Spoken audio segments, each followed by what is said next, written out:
বিসমিল্লাহির রহমানির রহিম। পরম করুণাময় ও অসীম দয়ালু আল্লাহর নামে শুরু। ومن أحسن قولا ممن دعا إلى الله وعمل صالحا وقال إنني من المسلمين। একদিন চলে যাব আমরা সবাই, থাকবো না আমরা কেহ, শুধু মাটির নিচে পড়ে রবে দেহ, শুধু মাটির নিচে পড়ে রবে দেহ। একদিন চলে যাব আমরা সবাই, থাকবো না আমরা কেহ, শুধু মাটির নিচে পড়ে রবে দেহ, শুধু মাটির নিচে পড়ে রবে দেহ। আসসালামু আলাইকুম ওয়া রাহমাতুল্লাহি ওয়া বারাকাতুহু।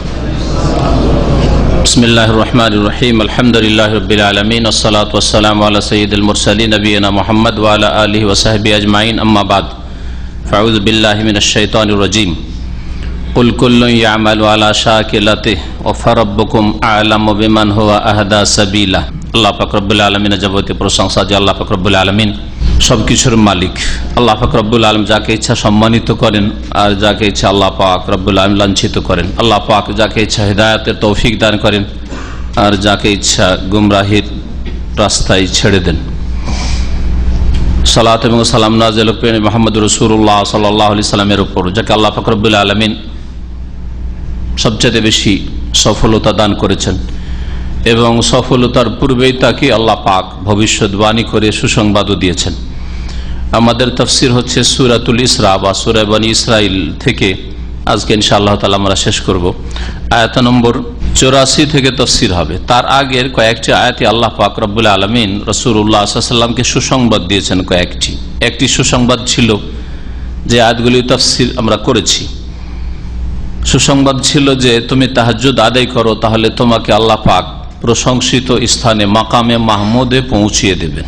আল্লাহ পাক ওয়াদা করেছেন যে হে নবী মুহাম্মদ সাল্লাল্লাহু আলাইহি ওয়াসাল্লাম, আর সূরা হচ্ছে মক্কি সূরা। নবী সাল্লাল্লাহু আলাইহি ওয়াসাল্লাম অত্যন্ত দুর্বল, অসহায়, মজলুম, নির্যাতিত, হেও কাফের মুশরিক নেতাদের সামনে।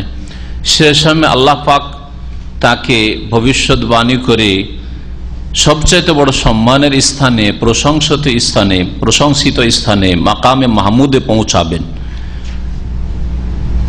এই ওয়াদা করছেন। এর চাইতে বড় সুসংবাদ আর কি হতে পারে? আল্লাহ পাক রব্বুল আলামিন তারপরে সুসংবাদ দিচ্ছেন আয়াত নম্বর 80-তে। তাতে রয়েছে ওয়াকুর রব্বে আদখিলনি মুদখালা সিদক ওয়া আখরিজনি মুখরাজা সিদক ওয়াজআলনি মিন লাদুনকা সুলতানান নাসিরা। আল্লাহ পাক এখানে সুসংবাদ দিয়েছেন নবী করিম সাল্লাল্লাহু আলাইহি ওয়াসাল্লামের হিজরতের, যে আর জুলম বেশি দিন মক্কায় তোমার ওপর, তোমার সাথী সঙ্গী সাহাবায়ে কেরাম রাদিয়াল্লাহু আনহুমের ওপর থাকবে না। জুলমের অবসান ঘটবে। তোমাকে এখন এখান থেকে হিজরত করতে হবে মদিনার উদ্দেশ্যে। আল্লাহ পাক বলছেন যে হে নবী তুমি এই দোয়া করো, তার মানে শীঘ্রই তোমাকে এখান থেকে সহি সালামত আমি বের করে নেব। তোমাকে এরা বের করে দেবে না, আমি বের করে নেব। আমার নির্দেশে তুমি হিজরত করবে আর সহি সালামত নিরাপদ সসম্মানে তুমি মদিনা মুনাওয়ারায় প্রবেশ করবে। ওয়াকুর রব্বে আদখিলনি মুদখালা, আদখিল আমাকে প্রবেশ করাও। হে নবী তুমি দোয়া করো, আল্লাহ পাক শিখাচ্ছেন। রব্বে আদখিলনি, হে আমার প্রতিপালক, আদখিলনি আমাকে দাখিল করো, প্রবেশ করো। মুদখালা সিদক মানে সসম্মানে প্রবেশ করাও। মদিনায় আমি প্রবেশ করব সম্মানের সাথে, ইজ্জতের সাথে প্রবেশ করাও। ও আখরিজনি, আর আমাকে বের করো মক্কা হতে, মুখরাজা সিদক সসম্মানে।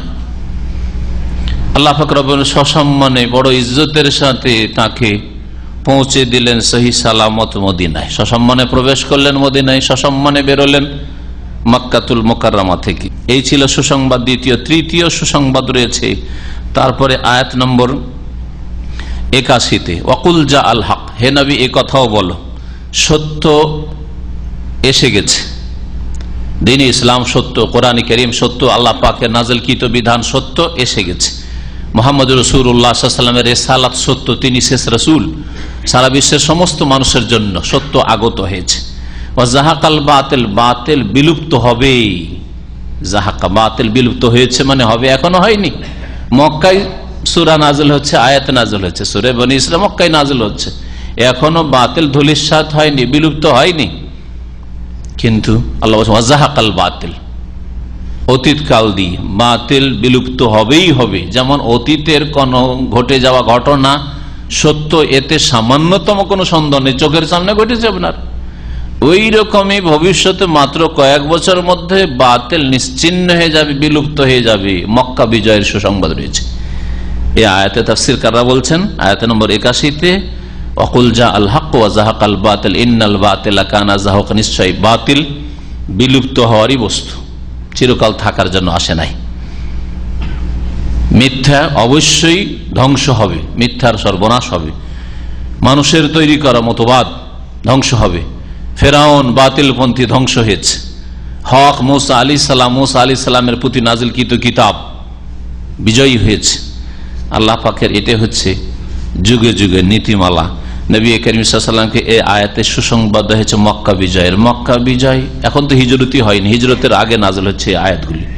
হিজরতের পরে 8 বছর পরে মক্কা বিজয় হচ্ছে, রাসূলুল্লাহ সাল্লাল্লাহু আলাইহি ওয়াসাল্লাম বিজয়ী হয়ে মক্কায় প্রবেশ করছেন, আর সবকে সাধারণ ক্ষমা করে দিচ্ছেন। এত জুলম অত্যাচার করেছে, সবকে ক্ষমা করে দিচ্ছেন, একটাও কাফের থাকছেন। আল্লাহ পাকের নির্দেশ, কাফের নাপাক, সুতরাং এই নাপাকরা যেন আগামী বছর এই মক্কার কাবা ঘরের কাছে না আসে। ইন্নামাল মুশরিকুনা নাজাস ফালা ইয়াকরাবুল মসজিদাল হারামা বাদা আমিম হাযা। ইন্নামাল মুশরিকুনা নাজাস, মুশরিক হচ্ছে নাপাক, অপবিত্র, এদের ভিতর শিরক কুফরিতে নাপাক হয়ে রয়েছে। ফালা ইয়াকরাবুল মসজিদাল হারাম, সুতরাং মসজিদ হারামের কাছে যেন না আসে, হারামের বর্ডারের ভিতরে যেন না আসে, বাদা আমিম হাযা, এই বছরের পরে। কিভাবে আল্লাহ পাক সম্মানিত করছেন? আল্লাহ পাক যাকে ইচ্ছা সম্মানিত করেন, অত ইজ্জমান তাশা, যাকে ইচ্ছা আল্লাহ পাক অপদস্থ লাঞ্ছিত, অত জিল্লমান তাশা বিয়াদিকাল খাইর। আল্লাহ তোমার হাতে সার্বিক কল্যাণ। আল্লাহ পাক উম্মতে মুসলিমাকে সম্মানিত করো, কোরআন সুন্নাহর অনুসারীদেরকে আল্লাহ পাক সম্মানিত করো, কোরআন সুন্নাহর দিকে আহ্বানকারীদেরকে আল্লাহ পাক সম্মানিত করো। আল্লাহ পাক তোমার দিনের খাদেমদেরকে আল্লাহ পাক রব্বুল আলামিন তুমি ইজ্জত দান করো। আল্লাহ পাক রব্বুল আলামিন তোমার দিনের শত্রু, তোমার বিধানের শত্রু, তোমার রাসূলের আদর্শের শত্রু যারা বিদআতের মিত্র, শিরকের মিত্র, আল্লাহ পাক তাদেরকে অপদস্থ কর। এই ছিল সুসংবাদ। তারপরে কোরআনে কারীমে শিফা রয়েছে, আরোগ্য রয়েছে, এই বিষয়টি আল্লাহ পাক উল্লেখ করেছেন, যার তাফসীর করেছি। কোরআনে কারীমে মানুষের অন্তরের রোগের আরোগ্য রয়েছে, যেখানে রয়েছে সংশয়ের রোগ, যার কারণে শিরক হয়, কুফরি হয়, নাস্তিকতা হয়, বিদআত হয়, সংশয়ের রোগ, মুনাফিকি পয়দা হয়, এগুলো হচ্ছে সব সংশয়ের রোগ। আর সংশয়ের রোগ ছাড়া আর একটি রোগ হচ্ছে শাহওয়াত, কুপ্রবৃত্তির রোগ, মনের পূজা, মনের যা চাহিদা, কামনা বাসনা, তা পূরণ করার একটা মনে শয়তানি চাহিদা রয়েছে, এটা হচ্ছে শাহওয়াতের রোগ।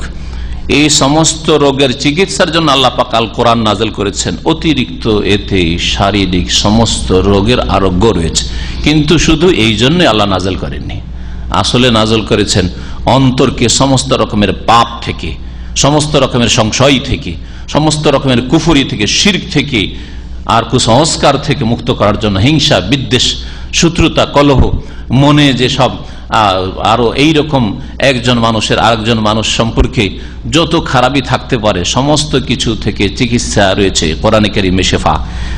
এই শিফা থেকে উপকৃত হয় মুমিনরা শুধু, আর তাদের জন্য এই কোরআনে কারীম রাহমাত, এই কথা ঘোষণা করার পর আল্লাহ বলছেন, জালেম যারা আল্লাহর কোরআনে কারীমকে বিশ্বাস করে না, আল্লাহ পাকের কিতাব, আল্লাহ পাকের আসমানি সিলেবাস হিসাবে, আর যারা কোরআনে কারীমের বাস্তবায়ন করে না জীবনে, জাতিতে শুধু মুসলিম, এরা অধিক ক্ষতিগ্রস্ত হয়। কোরআন ঘরে ঘরে আছে, কোরআন জন্মসূত্রে আল্লাহ তাদেরকে কোরআন দান করেছেন, তারপরেও ক্ষতিগ্রস্ত। ওয়ালা ইয়াজিদুজ জালিমিনা ইল্লা খাসারা। তারপরে আল্লাহ পাক রব্বুল আলামিন মানুষের স্বভাব সম্পর্কে উল্লেখ করেছেন। মানুষের স্বভাব হচ্ছে যে যখন সুখে থাকে তখন ওই যা নাম আরাজ, সুখী হয় তখন আল্লাহকে ভুলে যায়, সুখী যখন হয় তখন আল্লাহকে। অধিকাংশ মানুষকে দেখবেন সুখের জীবন, সারা জীবনটা কেটে যাচ্ছে, আল্লাহ, পরকাল, দিন শিখা, ফরজ কোনো পরোয়া নেই, মেতে আছে। কেউ রাজনীতি নিয়ে মেতে আছে, গদি নিয়ে মেতে আছে, কেউ পয়সা নিয়ে মেতে আছে, কেউ নিজের যে সামাজিক দাপট রয়েছে তা নিয়ে মেতে আছে, নেতৃত্ব সমাজের দিচ্ছে ওই সব নিয়ে মেতে আছে, যা যে যা করে তা নিয়ে, দুনিয়া নিয়ে মেতে রয়েছে। পরকাল সম্পর্কে, আল্লাহ সম্পর্কে, আল্লাহ পাকের দিন সম্পর্কে কোন রকমের তাদের খেয়াল নেই, বেখেয়াল হয়ে রয়েছে। কিন্তু ওয়াইজা মাস্তাহুশার, আর যখন বিপদ আসে, দুর্দিন নেমে আসে, তখন নিরাশ হয়ে যায়। ছেলে মারা গেছে, স্ত্রী মারা গেছে, স্বামী মারা গেছে, বাপ মা মারা গেছে, কয়েকদিনের জন্য মুসল্লি সেজে গেল। এই সেদিন মুসলিমরা এতদিন ধরে আল্লাহ থেকে, আল্লাহর দিন থেকে, নামাজ থেকে গাফেল হয়েছিল। এই বিষয়গুলি, এগুলি হচ্ছে মানুষের বদ স্বভাব। আল্লাহ পাক রব্বুল আলামিনের যারা খাঁটি মুমিন বান্দা, তারা সুখে হোক, দুঃখে হোক, শোকে হোক, সবসময় আল্লাহ পাকের সাথে সম্পর্ককে মজবুত করার জন্য সচেষ্ট হবে, যথাসাধ্য মেহনত পরিশ্রম করবে আল্লাহর সাথে সম্পর্ককে গাঢ় করার জন্য। আল্লাহ পাক তারপর ইরশাদ করছেন, যেখান থেকে আমাদের আজকের তাফসীর আসল শুরু হবে, কুল, হে নবী, আরো জানিয়ে দাও মানুষকে, এই কাফের মুশরিকদেরকে জানিয়ে দাও, মক্কায় নাজিল হচ্ছে, জানিয়ে দাও, কুল্লু ইয়ামালু আলা শাকিল, দেখো আমাদের ওপর জুলম অত্যাচার না করে যে যে তরিকা রীতিনীতির ওপর চলছো ঠিক আছে, কিন্তু আল্লাহ ভালো জানেন যে তোমরাই সঠিক পথে রয়েছো নাকি আমরা সঠিক পথে রয়েছি। কুল্লু ইয়ামালু আলা শাকিলাতে, নবী জানিয়ে দাও যে প্রত্যেককে কর্ম করে, ইয়ামালু আলা শাকিলাতে, নিজ পন্থার ওপর বা নিজ রীতির ওপর, নিজের নিজের রীতিনীতির ওপর সবাই চলে। সবাই মনে করে যে আমি যেই তরিকার ওপর আছি, পদ্ধতির ওপর আছি, যেই পথে আছি সেটাই হয়তো ঠিক। বিশেষ করে ধর্মের নামে যে কাজগুলি হয়, ধর্মের নামে মূর্তি পূজা হইলেও মনে করে যে খুব ভালো কাজ করছি, ধর্মের নামে কবর মাজার পূজা হইলেই মনে করে বাপরে আমরাই তো আসলে ওলিউল্লাহর সাথে মহব্বত করি, আর আমরাই তো আসলে হক আদায় করি। কারণ আল্লাহর ওলির, আল্লাহর দোস্তদেরকে ভালোবাসলাম না তো কি? ভালোবাসা মানে পূজা করা? ভালোবাসা মানে আল্লাহর হক কেড়ে নিয়ে দিয়ে দেওয়া, সিজদা করা না। ভালোবাসা মানে আপনি ভালোবাসেন তো ওদের মতো আপনি চরিত্রবান হন, ওদের মতো আপনি ইবাদত বন্দেগীকারী হন, হ্যাঁ, ওদের মতো আপনি সৎকর্মশীল হয়ে যান, ওদের মতো আপনি আল্লাহওয়ালা হয়ে যান, আল্লাহর দিনের জন্য নিজেকে উৎসর্গ করেন, নিজের সময়কে উৎসর্গ করেন। আর ভালোবাসার মানে তো এই নয় যে আল্লাহর হক কেড়ে নিয়ে তাদেরকে দিয়ে দাও, সিজদা তাদেরকে দিয়ে দাও, রুকু তাদেরকে দিয়ে দাও, জবাই তাদেরকে দিয়ে দাও, আর মান্যত তাদেরকে দিয়ে দাও, ইবাদত বন্দেগী ভাগাভাগি করে দাও, আল্লাহর হক তাদেরকে দিয়ে দাও, এই তো না। আল্লাহ পাক বলছেন যে ফারাব্বুকুম আলামু, জানিয়ে দাও যে তোমাদের প্রতিপালক যিনি আল্লাহ, তিনি সবচেয়ে বেশি জানেন। বেমান হুয়া আহদা সাবিলা, কে অধিক সঠিক পথ প্রাপ্ত, কে সবচেয়ে বেশি সঠিক পথের পথিক, সঠিক পথের সবচেয়ে বেশি কে পথিক, কে সঠিক পথের উপর আছে, আমি মুহাম্মদ সাল্লাল্লাহু আলাইহি সাল্লাম আর আমার সাথী সঙ্গীরা, নাকি এই কুরাইশরা যে তাদের 360টি মূর্তির ধর্মের ওপর রয়েছে, তারা সঠিক পথে রয়েছে? আল্লাহই ভালো জানেন। সবাই নিজ নিজ কাজ করে যাচ্ছ, আর মানবে না, যদি না মানবে ঠিক আছে, আল্লাহ পাক ভালো জানেন যে কে হক পথে আছে। আল্লাহ চূড়ান্ত ফয়সালা শিগগির করবেন। তারপরে যে আয়াত রয়েছে তাতে রূহ, আত্মার কথা রয়েছে। মক্কার মুশরিকরা যেহেতু তাদের থেকে সিনিয়র মনে করতো ইহুদিদেরকে, যারা মদিনায় বসবাস করত, ইহুদিরা যেহেতু ধর্মীয় কিছু জ্ঞান রাখতো, আর মক্কার মুশরিকরা মূর্তি পূজা করে, ধর্মের কোনো জ্ঞান নেই। যেমন হিন্দু সমাজের লোকেরা কিছুই জানে না ধর্ম সম্পর্কে, জিজ্ঞেস করে ধর্ম কি? ধর্মকে বাপ দাদা যেটা করেছে ওইটার নাম ধর্ম। ধর্ম যে কোন গ্রন্থ থেকে জানবে না, কিছু নেই। কিন্তু যারা আহলে কিতাব তুলনামূলক কিছু জ্ঞান রাখে, যদিও বিকৃত জ্ঞান তাদের কাছে, ভ্রান্ত জ্ঞান রয়েছে, কিন্তু কিছু জ্ঞান রাখে, নলেজ রাখে। তো ইহুদিরা যারা মক্কার মুশরিক, তাদের তুলনায় কিছু জ্ঞান রাখতো। তো কিছু প্রশ্ন জানার জন্য মক্কার মুশরিকেরা কয়েকজন লোককে পাঠালো, কয়েকজন লোক নেতা লোকদেরকে পাঠালো যে যাও গিয়ে মদিনা গিয়ে ইহুদিদের কাছ থেকে কিছু প্রশ্ন শিখে এসো। এমন এমন প্রশ্ন শিখে এসো যে ওই প্রশ্নগুলো যদি মোহাম্মদকে করা যায় সাল্লাল্লাহু আলাইহি ওয়াসাল্লাম, তো প্রশ্নগুলো উত্তর দিতে পারবে না। আর উত্তর যদি না দিতে পারে তাহলে তাকে আরো বেশি হেও করবো আমরা। তখন তুমি আমার উত্তর দিতে পারো না বলে আল্লাহর নবী আর রসুল হয়ে এসছো, কোন কথা? হ্যাঁ, তো ইহুদিরা তাদেরকে 3টা প্রশ্ন শিখিয়ে দিয়েছিল। আসহাবে কাহাফ, সূরা কাহাফে যাদের কথা রয়েছে, আম হাসিবতা আন্না আসহাবাল কাহফি ওয়া রাকিমে কানু মিন আয়াতিনা আজাবা, গুহায় যে বেশ কিছু যুবকরা ঢুকে পড়েছিল আর কয়েকশো বছর শুয়ে থেকে গেছিল, আর ওখানেই তারা মারা গেছে, আর ওখানেই তাদের কবর হয়ে গেছে। ওদের ঘটনাটা যে প্রাচীন যুগে ঘটেছিল কয়েকশো বছর আগে, ওটা কি? এই প্রশ্ন করবে। ইহুদিরা জানতো যে মুহাম্মদ সাল্লাল্লাহু আলাইহি ওয়াসাল্লামের কাছে তো তাওরাত ইনজিলের জ্ঞান নেই, ও তো জন্মেছে মক্কায়, তাওরাত ইনজিল সম্পর্কে কিছু জানে না, আগের কিতাব সম্পর্কে কোনো জ্ঞান নেই, তাহলে যদি নবী না হয়তো বলতে পারবে না। কোথেকে জানবে এই ঘটনা? এই ঘটনা তো আমরা জানি, শুধু যাদের কাছে কিতাবের তাওরাত ইনজিলের জ্ঞান আছে, বাইবেলের জ্ঞান আছে, তারা জানি। এই প্রশ্ন করবে। আর একটা প্রশ্ন করবে জুলকারনাইন সম্পর্কে। এক বড় শক্তিশালী রাজা ছিল, যে ছিল জুলকারনাইন। এই জুলকারনাইন পূর্ব থেকে পশ্চিম, পূর্ব দিকে ভ্রমণ করেছে, আর শুধু ভ্রমণ না, বিজয় লাভ করতে করতে একেবারে পূর্বে যত দূর পর্যন্ত মানুষ সেই যুগে বসবাস করতে পৌঁছে গেছে। আবার পশ্চিম দিকে সফর করেছে, পশ্চিম দিকে গিয়ে যত দূর মানুষ বসবাস করে আটলান্টিক পর্যন্ত পৌঁছে গেছে। উত্তর দিকে সফর করেছে, আর পৌঁছে গেছে সেই ইয়াজুজ মাজুজের এলাকা পর্যন্ত। দক্ষিণ দিকের সফরের কথা বলা হয়নি, হয়েছে কি তাফসীরে বলেছে, কারণ দক্ষিণ দিকে সাগর, আর মানুষ বসবাস করে না। তো মানুষ যেখানে বসবাস করে সেখানে আবার কি জন্য যাবে? বিজয় লাভ করা যাবে যে এলাকায় মানুষ বসবাস করে। এই জুলকারনাইন একজন রাজা ছিল, খুব প্রভাবশালী, বড় শক্তিশালী রাজা। ওই রাজার ঘটনা কি একটু মোহাম্মদকে তোমরা জিজ্ঞেস করবে, যদি নবী হয় জবাব দিতে পারবে। আর জিজ্ঞাসা করবে আত্মা সম্পর্কে, রূহ সম্পর্কে। 3টা প্রশ্ন করবে, যদি দুটোর উত্তর দিতে পারে তাহলে জানবে যে নবী সে। দুটোর যদি উত্তর দিতে পারে তাহলে নবী। তাফসীর কিতাবাদিতে এইভাবে লেখা হয়েছে। রাসূলুল্লাহ সাল্লাল্লাহু আলাইহি ওয়াসাল্লাম এর উপর আয়াত নাযিল হলো আসহাবে কাহাফ, গুহার যুবকদের সম্পর্কে সূরা কাহাফে আলোচনা, তাফসীর আমাদের হয়ে গেছে। জুলকারনাইন সম্পর্কে তাও কোন সূরায় রয়েছে?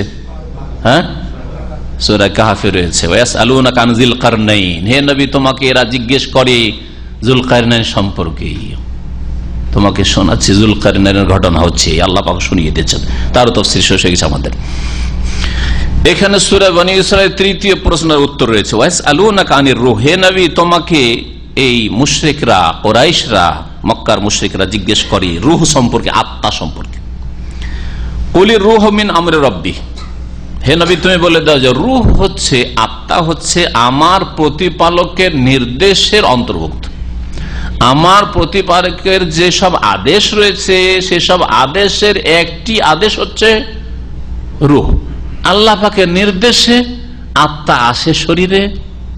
মায়ের পেটে যখন বাচ্চা 120 দিনের হয় তখন তাতে আত্মা চলে আসে, আল্লাহ পাকের নির্দেশ। কোন রূহ আসো, আসে।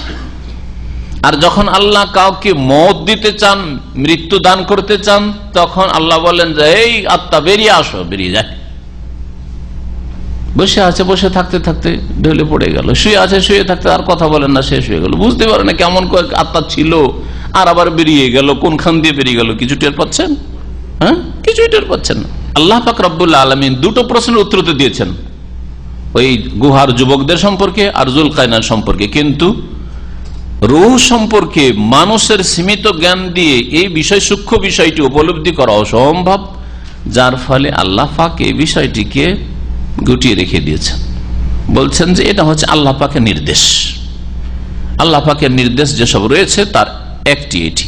ওমা উতীতুম মিনাল ইলমি ইল্লা কালিলা, আর তোমাদেরকে যেটুকু জ্ঞান দেওয়া হয়েছে তা খুবই স্বল্প, একেবারে অল্পই জ্ঞান দেওয়া হয়েছে। আর এই অল্প সীমিত জ্ঞান দিয়ে রূহকে বুঝবে তা হবে না,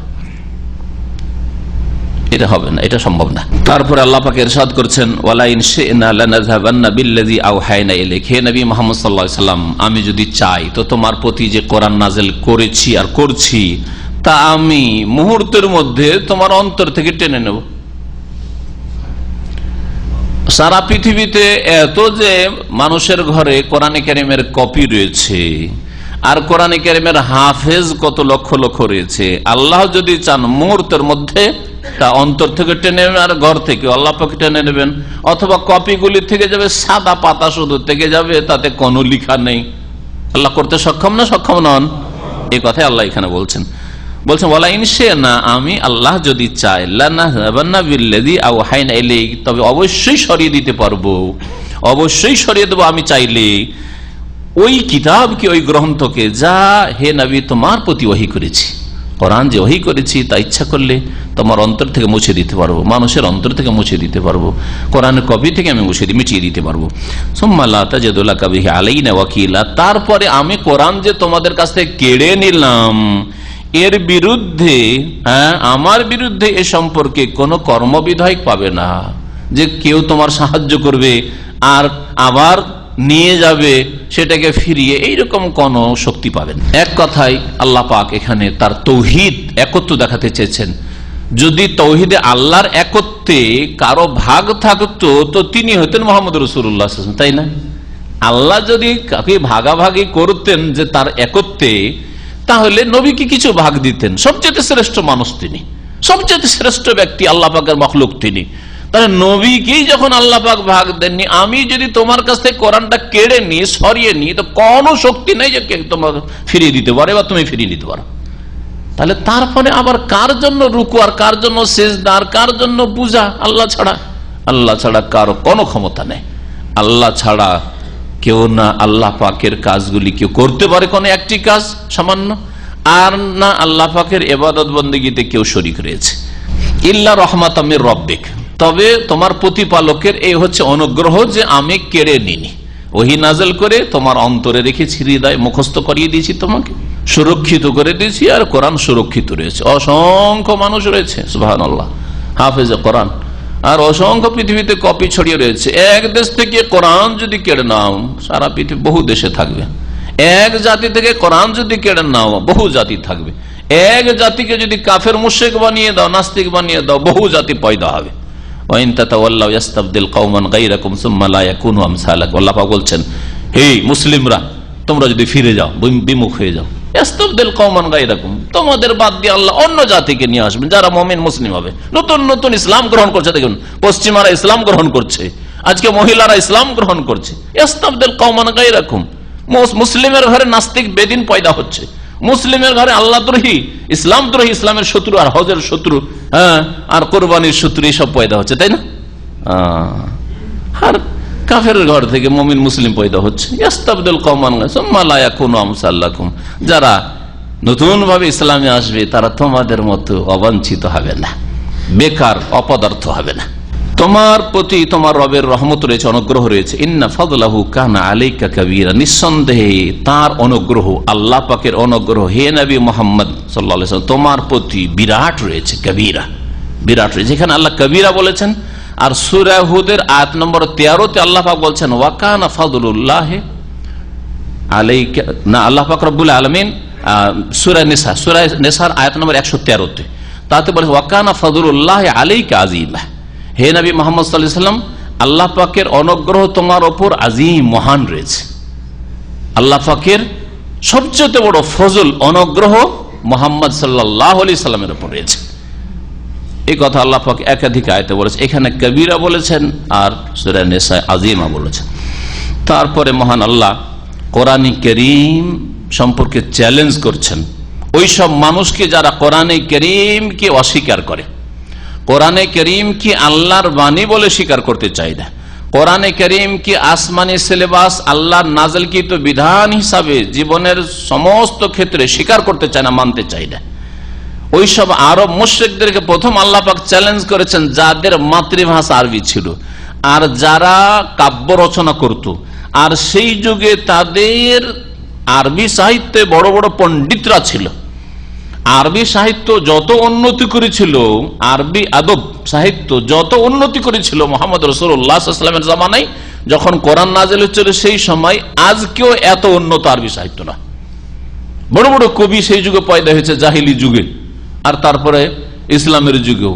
সেই সময় আল্লাহ পাক চ্যালেঞ্জ করেছেন যে কোরআনকে যদি আল্লাহ পাকের বাণী বলে বিশ্বাস না করো, বলো মোহাম্মদ রচনা করে নিয়ে আসছে, মোহাম্মদ কবি, অথবা মোহাম্মদের কাছে কোন গণক নিয়ে আসছে, হ্যাঁ, মোহাম্মদকে কেউ শিখিয়ে দিচ্ছে, এই মোহাম্মদের তৈরি করা কথা, এইসব কথা যদি বলো তাহলে তোমাদেরকে চ্যালেঞ্জ করলাম যে কোরআনে কারীমের মতো একটি কোরআন নিয়ে আসো। এই আয়াতে, আয়াত নম্বর 88 সূরা বনী ইসরাইল, এতে আল্লাহ পাক কোরআনের মতো আরেকটি কোরআন নিয়ে আসতে বলেছেন। কোন দিক থেকে? কোন দিক থেকে কোরআনের মতো কোরআন? একটা বই নিয়ে চলে আসলে হবে? হ্যাঁ, একটা পুস্তক নিয়ে চলে আসলে হবে না, ভাষার দিক থেকে। ভাষায় যে অলংকার থাকে, অলংকার পূর্ণ এইরকম বাণী নিয়ে আসো তো দেখি কোন মানুষ তৈরি করে তোমরা। ফাসাহাত আর বালাগাত, যেটাকে অলংকার বিদ্যা বলা, অলংকার পূর্ণ এইরকম বাণী তৈরি করে নিয়ে আসো দেখি। কোরআনে কারীমের আর একটা দিক রয়েছে, কোরআনে কারীমে অদৃশ্যের অনেক সংবাদ রয়েছে, গায়বিয়াত, অতীতে বহু ঘটনা ঘটেছে, সত্য ঘটনা কোরআনে পেশ করা হয়েছে। আদম আলাইহিস সালাম, ইবলিস থেকে শুরু করে নূহ আলাইহিস সালাম, ইব্রাহিম আলাইহিস সালাম, মুসা, ঈসা, ইদ্রিস, মারিয়ামের ঘটনা, ঈসার জন্মের ঘটনা, কত গায়েবের কথা রয়েছে, কত অদৃশ্যের কথা, গুহাওয়ালাদের আসহাবে কাহফের ঘটনা, যুলকারনাইনের ঘটনা, অদৃশ্যের বহু সংবাদ। যেসব জাতির পতন হয়েছে, হুদ আলাইহিস সালামের জাতি ধ্বংস হয়েছে, লূত আলাইহিস সালামের জাতি ধ্বংস হয়েছে, মৃত সাগর তাদের এলাকা ছিল। সামুদ জাতি, সালেহ আলাইহিস সালামের জাতি ধ্বংস হয়েছে এই সৌদি আরবের তাবুক এলাকায়। এইসব খবর যে কোরআনে কারিম আছে, এইরকম গায়বী অদৃশ্যের নতুন সংবাদ তোমরা সংবাদ পূর্ণ কোন গ্রন্থ নিয়ে আসো তো দেখি, যাতে অতীতের অদৃশ্যের কথা, গায়বের কথা রয়েছে যেগুলি চোখের আড়ালে, এইরকম সেগুলি সত্য হইতে হবে, কাল্পনিক না, উপন্যাস চলবে না। আর ভবিষ্যতের বহু কথা কোরআনে কারিমে রয়েছে, ভবিষ্যৎবাণী। কোরআনে কারিমে যেরকম ভবিষ্যৎবাণী রয়েছে, দুনিয়াতে যা ঘটবে আরো কিছু, তারপরে মওতের পরে যা ঘটবে, আখিরাতে জান্নাত জাহান্নাম, দুনিয়াতে যেসব ঘটবে তার মধ্যে বহু গায়েবের কথা কোরআনে কারিমে রয়েছে। নেই কি কোরআনে কারিমে? কিয়ামতের বড় নিদর্শন সম্পর্কে নেই কোরআনে কারিমে? ইয়াজুজ মাজুজের কথা নেই কোরআনে কারিমে? দাব্বাতুল আরদ, এক জন্তু বেরিয়ে আসবে আর তুকাল্লিমুহু, মানুষের সাথে কথা বলবে, কোরআনে কারিমে নেই? যা পৃথিবীতে ঘটবে পৃথিবী ধ্বংস হওয়ার আগে, আখিরাতের আগে। মওতের পরে কি হয় নেই কোরআনে কারিমে, রাসূলের হাদিস। এইরকম গায়েবের সংবাদপূর্ণ, অতীতের আর ভবিষ্যতের গায়েবের সংবাদে পরিপূর্ণ কিতাব, গ্রন্থ রচনা করে নিয়ে আসো তো দেখি। তারপরে কোরআনে কারিমে সুন্দর সুন্দর আকীদার বিষয়, বিশ্বাসের বিষয়, ফেতের বিষয় রয়েছে, সুন্দর সুন্দর বিধিবিধান, শরীয়তি বিধিবিধান রয়েছে, হুকুম আহকাম রয়েছে, হালাল হারাম। এবং এগুলোতে যে সায়েন্টিফিক রহস্য, তখন তো মানুষ সায়েন্স জানতো না। কেন শুকরের গোশত হারাম, কেন কুকুরের গোশত হারাম, কেন কুকুরে যদি মগু দিয়ে দেয় 7 বার করে ধুইতে, তার মধ্যে একবার মাটি দিয়ে মাজতে হবে, মাটি দিয়ে পরিষ্কার করতে হবে থালা বাসন। এসবের সায়েন্টিফিক হিকমত নেই? অবশ্যই আছে। তাই এইরকম বিধিবিধান সম্বলিত গ্রন্থ নিয়ে আসো তো দেখি। এই যে আল্লাহ পাক চ্যালেঞ্জ করেছেন, কোরআনে কারীমের মতো একটি কিতাব নিয়ে আসো, মানে শুধু ভাষার দিক থেকে না, ভাষার অলঙ্কারের দিক থেকেও, সাহিত্যের দিক থেকেও, তারপরে অদৃশ্যের সংবাদ তাতে রয়েছে, অতীত আর ভবিষ্যতের এইসব দিক থেকে, আকীদার বিষয়ের দিক থেকে, তারপরে হালাল হারামের বিষয়ের দিক থেকে, শরীয়ত ইবাদত বন্দেগীর বিষয়ের দিক থেকে, যে এমন একটা কিতাব যাতে ইবাদত বন্দেগীর তরিকা রয়েছে, তাতে আকীদার কথাও রয়েছে, তারপরে তাতে ভবিষ্যৎবাণীও রয়েছে, তাতে যেসব হালাল হারাম করা হয়েছে তার হিকমতও রয়েছে, যে এটা হালাল এটা হারাম, এতে হিকমত কি রহস্য, এইরকমও রয়েছে। এইরকম কিতাব নিয়ে আসতে দেখি। এই চ্যালেঞ্জের সামনেই তখনকার যুগের বড় বড় যারা কবি ছিল তারা বলেছে যে না, সম্ভব না। তারা সবাই স্বীকার করেছে যে কোরআন লাইসা হাযা মিন কালামিল বাশার, কোরআন মানুষের কথা না, মানুষের কথা না। আমরা এইরকম কথা রচনা করতে পারবো না, এইরকম 2-4টা লাইন আমরা লিখতে পারবো না।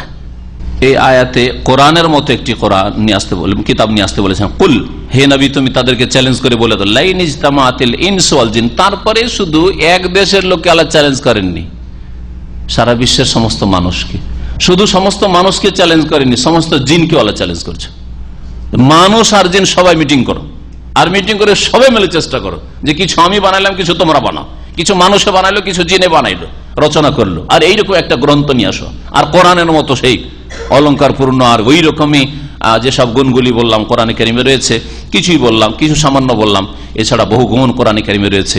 এইরকম গুণ আর বৈশিষ্ট্য সম্পন্ন কিতাব রচনা করে নিয়ে আসো। লাইন ইজতামাআতিল ইনসু ওয়াল জিন, যদি মানুষ এবং জিন একত্রিত হয়ে যায়, আলা এই বিষয়ের জন্য, ইয়াতু বিমিসলি হাযাল কোরআন, যে এইরকম ধরনের একটি কোরআন নিয়ে আসবে, বিমিসলি হাযাল, এই কোরআনের মতো একটি কিতাব নিয়ে আসবে, গ্রন্থ নিয়ে আসবে।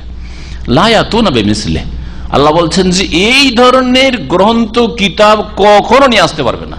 লা ইয়াতুনা বিমিসলি, এই রকমের কোন কিতাব নিয়ে কখনো আসতে পারবে না।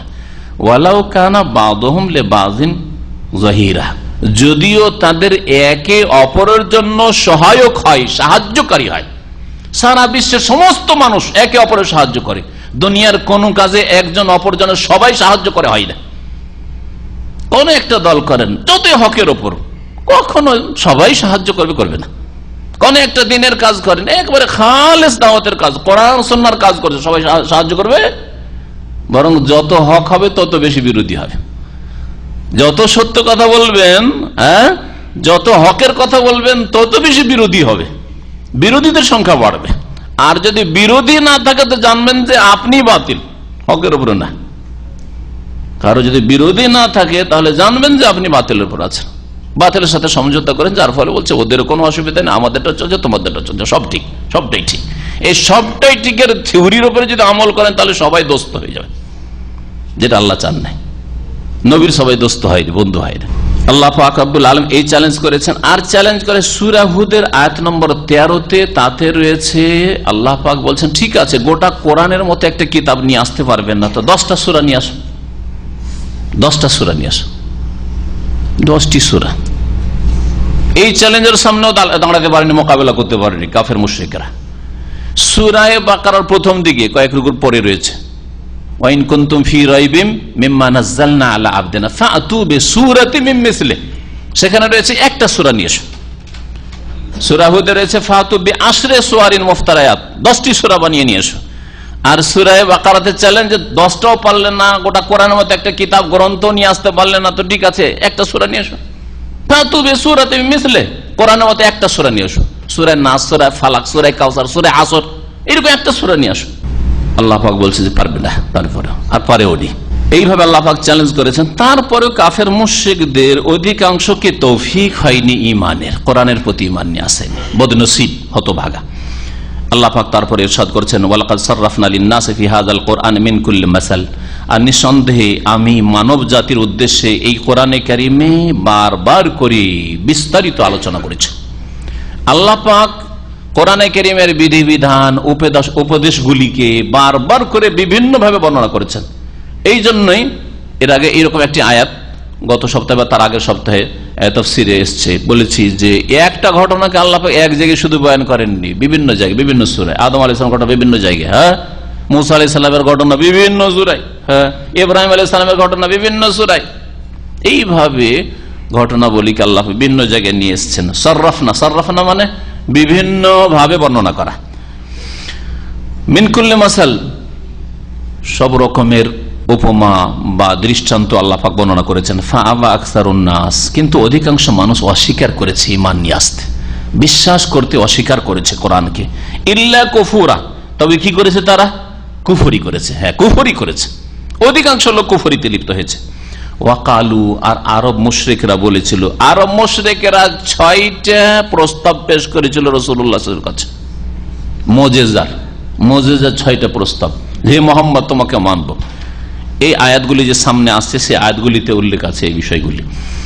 রাসূলুল্লাহ সাল্লাল্লাহু আলাইহি ওয়াসাল্লাম রাত্রে বাড়িতে একদিন শুয়ে আছেন, আর আরব মুশরিকদের মক্কার কয়েকজন নেতা একত্রিত হয়েছে, আবু জাহাল, উতবা, শাইবা, আর তারপরে আরো যেসব বড় বড় নাজর বিন হারিস, এই উকবা বিন আবি মুঈত, এই বড় বড় নেতাগুলি জমা হয়েছে সব কাবা ঘরের কাছে। আর তাদের 360টা মূর্তি সেখানে রাখা আছে। ডেকে পাঠাও, যাও মুহাম্মদকে ডেকে নিয়ে এসো।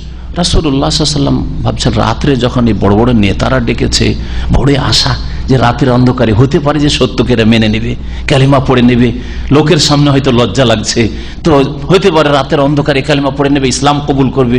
খুশিতে দৌড় দিয়ে যাচ্ছেন রাসূলুল্লাহ সাল্লাল্লাহু আলাইহি ওয়াসাল্লাম রাতের অন্ধকারে।